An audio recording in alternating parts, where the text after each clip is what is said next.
So difference ಏನಪ್ಪ ಅಂತಂತಂದರೆ, ದನಗಳಿಗೆ ಹೈ ವ್ಯಾಲ್ಯೂ ನ್ಯೂಟ್ರಿಷನ್ಸ್ ಫುಡ್ ಬೇಕಾಗುತ್ತೆ ಅಲ್ವಾ.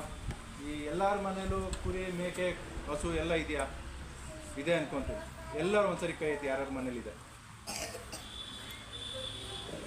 ಇದೆಯಾ? ಓಕೆ. ಸೊ ನಿಮ್ಮ ಮನೆಗಳಲ್ಲಿ ನೋಡಿರ್ತೀರಾ, ಈ ಹಿಂಡಿ ಬೂಸ ಕೊಡೋದು ನೋಡಿದ್ದೀರಾ ಯಾರಾದರೂ ದನಗಳಿಗೆ? ಅದನ್ನೇನಕ್ಕೆ ಕೊಡ್ತಾರೆ ಅಂದರೆ ಒಳ್ಳೆ ಶಕ್ತಿ ಬರಲಿ ಅಲ್ವಾ, ಒಳ್ಳೆ ಆರೋಗ್ಯ ಇರಲಿ ಅಂತಿರಲ್ಲ. ನೀವು ರೆಸ್ಟೋರೆಂಟ್ಗೆ ಹೋಗಿ ನಾವು ತಿಂದಾಗ ಡಿಲಿಷಿಯಸ್ ಫುಡ್ ಇದು ಏನಕ್ಕೆ? ಅನಿಮಲ್ಸ್ಗೆ, ಎಮ್ಮೆ, ಕುರಿ, ಕೋಳಿ, ಮೇಕೆಗಳಿಗೆ. ಸೊ ಇದು ಕೊಟ್ಟಾಗ ಏನಾಗುತ್ತೆ, ಇವು ಒಳ್ಳೆ ಗ್ರೋತ್ ಆಗುತ್ತೆ.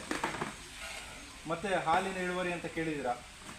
ಈಗ ಕುರಿ, ಮೇಕೆ, ಹಸುಗಳು ಮರಿಗಳನ್ನ ಹಾಕಿರ್ತವೆ, ಮಗುಗಾಗಿ ಮರಿಗಳನ್ನ ಬೆಳೆಯೋದು. ಅದಕ್ಕೆ ನ್ಯೂಟ್ರಿಷನ್ಸ್ನ ಕಂಪ್ಲೀಟ್ ಕೊಟ್ಟು ಅದು 45-90 ದಿನ ಹಿಡಿಯುತ್ತೆ. ಅದು ನಾವಿಲ್ಲಿ ಮಾತಾಡೋಕ್ಕೆ ಹೋಗಲ್ಲ. ನಾವು ಓನ್ಲಿ ಮಾತಾಡೋದು ಫಾಡರ್ ಸಿಸ್ಟಮ್ ಬಗ್ಗೆ, ಅಂದರೆ ಮೇವನ್ನು ಬೆಳೆಯುವ ವಿಧಾನದ ಬಗ್ಗೆ.